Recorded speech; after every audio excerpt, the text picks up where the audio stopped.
చాలా రోజుల తర్వాత చోకర్ అయితే చూపిస్తున్నానండి. అది కూడా ఇలా క్రిస్టల్ చోకర్స్ విక్టోరియన్లో చాలా రోజుల తర్వాత వచ్చింది. ఓన్లీ గ్రీన్లో అవైలబుల్ ఉంది. బాంబే స్క్రూ ఇయర్ రింగ్స్ అండి. ఇయర్ రింగ్స్ వచ్చేసి మనకి ఇలా ఫుల్ విక్టోరియన్లో బాంబే స్క్రూలో వచ్చేస్తాయి.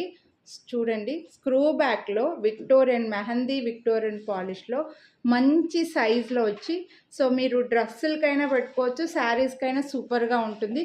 మంచి గ్రీన్లో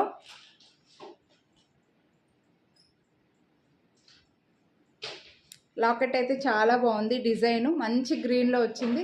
సో శారీకి బాగుంటుంది, డ్రెస్సులకు కూడా బాగుంటుందండి. బెస్ట్ ప్రైస్లో కూడా ఉంది. సో ఓన్లీ ఇయర్ రింగ్స్ తీసుకుంటే ఇవే 690 అలా పడతాయి. మీకు మంచి సైజులో stud ear rings, screw back అండి కాబట్టి కొంచెం కాస్ట్ పడతాయి. సో అటువంటిది ఈ సెట్ మొత్తం మీకు 1299 రూపీస్ పడుతుంది. వీడియోని లైక్ చేసినందుకు 100 రూపీస్ డిస్కౌంట్ కూడా వస్తుందండి. ఇందులో వేరే కలర్ ఆప్షన్స్ అయితే ఏమీ లేవు. ప్రజెంట్ మనకు గ్రీన్ మాత్రమే వచ్చాయి. సో నచ్చితే కొనాలి అని అనుకుంటే లైక్ చేసి స్క్రీన్ షాట్ వాట్సాప్ చేసేయండి, మిస్ చేసుకోవద్దు.